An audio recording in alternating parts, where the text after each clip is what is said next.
আসসালামু আলাইকুম স্টুডেন্টস, পার্থক্য সেই যে লাস্ট ভিডিওতে সবাইকে স্বাগতম। তো তোমাদের অনেকের কাছে এই প্লেলিস্টটা অনেক হেল্পফুল লাগছে। তো আজকের ক্লাসে আমরা প্রাণী আচরণ এই চ্যাপ্টারটার যে পার্থক্যগুলো আছে সেগুলো পড়বো। তো খুব বেশি একটা গুরুত্বপূর্ণ এই চ্যাপ্টার, বাট জাস্ট আমাদের যেহেতু পরীক্ষা প্রশ্ন দিয়ে দিতে পারে সেজন্য আমরা জেনে রাখবো। তো আমরা কি প্রথম পার্থক্য পড়বো প্রতিবর্ত ক্রিয়া আর হচ্ছে তোমার সহজ আচরণের মধ্যে পার্থক্য। তো দেখো, যেটা হচ্ছে প্রতিবর্ত ক্রিয়া বা রিফ্লেক্স অ্যাকশন, এটা কি করে? এটা হচ্ছে তোমার মেরুদণ্ডীদের ক্ষেত্রে এটা তোমার স্নায়ু রজ্জু বা নার্ভ কর্ড দ্বারা নিয়ন্ত্রিত হয়। আর যেটা হচ্ছে তোমার সহজ আচরণ, এটা হচ্ছে আমাদের মস্তিষ্ক দ্বারা নিয়ন্ত্রিত হয়ে থাকে। আচ্ছা, প্রতিবর্ত ক্রিয়ায় দেখো, এটা হচ্ছে প্রতিবর্ত ক্রিয়া যেটা আছে এটা হচ্ছে তোমার সরল প্রকৃতির এবং এটা সুনির্দিষ্ট উদ্দীপকের প্রতি হচ্ছে তোমার তাৎক্ষণিক দ্রুত সাড়া দেয়। আর যেটা সহজ আচরণ, এটা তুলনামূলক হচ্ছে তোমার দ্রুত হচ্ছে তোমার জটিল এবং হচ্ছে তোমার ধীর গতির হতে হচ্ছে তোমার বিকশিত হয়। আচ্ছা, প্রতিবর্ত ক্রিয়াটা হচ্ছে তোমার প্রাণীর ইচ্ছা অনুযায়ী পরিবর্তন করা যায়, বা সহজ আচরণ এটা কখনো নিয়ন্ত্রণ করা যায় না। তো প্রতিবর্ত ক্রিয়া এটা তোমার কোনো হচ্ছে তোমার বুদ্ধির সাথে রিলেটেড না, বা সহজাত আচরণ যেটা এটা কিন্তু তোমার বুদ্ধির মানে এটা কিন্তু বুদ্ধি দ্বারা হচ্ছে তোমার নিয়ন্ত্রিত হয়ে থাকে। আচ্ছা, প্রতিবর্ত ক্রিয়া যেটা এটা হচ্ছে তোমার সকল ক্ষেত্রে একই রকম বা হয় না, বা যেটা হচ্ছে সহজ আচরণ সেটা হচ্ছে তোমার একই প্রজাতির সকল জীবের মধ্যে সেম হয়ে যায়, অর্থাৎ এটা হচ্ছে অভিজ্ঞতা দ্বারা পরিবর্তিত হইতে পারে।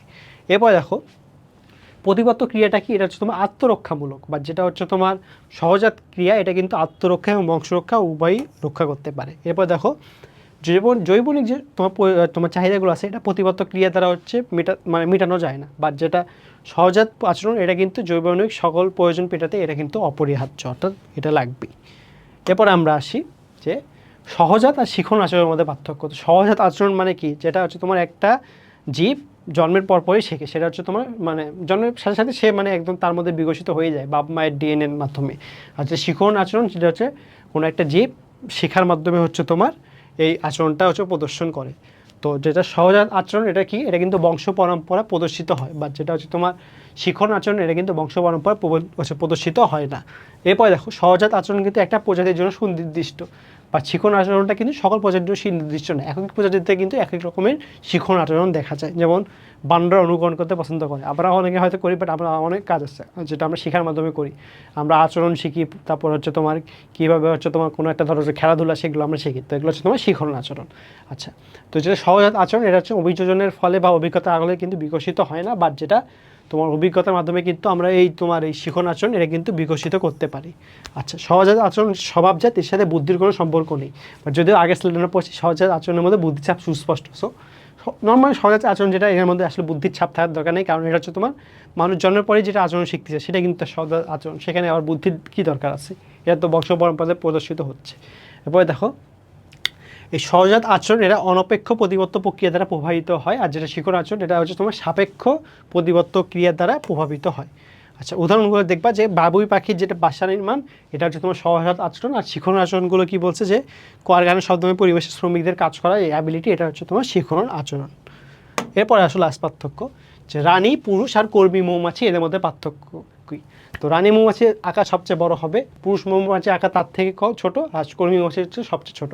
তো রানী মৌমাছি আর পুরুষ মৌমাছি এরা হচ্ছে প্রজননে সক্ষম, বাট কর্মী মৌমাছি এরা হচ্ছে তোমার বন্ধা হয়ে থাকে। এরপরে আসো, রানী মৌমাছি শিখি কোনো মধু বা পড়াশোনার অংশ নিবে স্বাভাবিকভাবে নিবে না, সে হচ্ছে লাট সাহেব। আচ্ছা, এরপরে আসো যেটা হচ্ছে পুরুষ মৌমাছি, এরা হচ্ছে তোমার ওই মধু সংগ্রহ অংশ নেয় কারা? শুধুমাত্র কর্মী মৌমাছি হচ্ছে তোমার অংশ নেয়। এরপরে আসো ফেরোমন। তো ফেরোমনটা কোথা থেকে ক্ষরণ হয়? রানীর মস্তিষ্ক থেকে ক্ষরণ হয়। তার মানে হচ্ছে ফেরোমনটা তোমার রানী মৌমাছি থেকে ক্ষরণ হচ্ছে, বাকিটাতে কিন্তু ক্ষরণ হয় না। এরপরে আসো, রানী মৌমাছি আবিষ্কার সবচেয়ে বেশি 3 থেকে 5 বছর, পুরুষ মৌমাছি কত? তোমার 50 থেকে 60 দিন, আর হচ্ছে যেটা হচ্ছে তোমার কর্মী মৌমাছি এরা হচ্ছে 50 দিন বা প্রায় 6 সপ্তাহ, সেই হিসেবে ঠিক আছে প্রায় 50 দিন। রানী মৌমাছি প্রতিটা মৌচাকে অবশ্যই একটাই থাকা লাগবে, কারণ একটা বেশি থাকলে মারামারি শুরু হয়ে যাবে। পুরুষ মৌমাছি হচ্ছে কতগুলো হবে? এরা হচ্ছে তোমার 300 থেকে 3000। এরা কী করে? এরা হচ্ছে তোমার রানীর সাথে সঙ্গমের সময়ের জন্য উড্ডয়ন করে। আর যেটা হচ্ছে তোমার কর্মী মৌমাছি এই সংখ্যা কিন্তু হচ্ছে তোমার 60 থেকে 80,000। আচ্ছা, তো এই কারণে ছিল পার্থক্য। তো পার্থক্য সেই যে ভিডিও আজকে থেকে শেষ। তোমাদের আর নতুন কোনো সমস্যা থাকলে অথবা কোনো টপিক নিয়ে ভিডিও বানানো দরকার হলে আমাকে কমেন্ট জানাইতে পারো, আমি চেষ্টা করবো তোমাকে সেই টপিক নিয়ে হচ্ছে সহজে বুঝিয়ে দেওয়ার জন্য ভিডিও বানাইতে। তো আশা করি তোমরা সবাই সুস্থ থাকবা। আল্লাহ হাফেজ।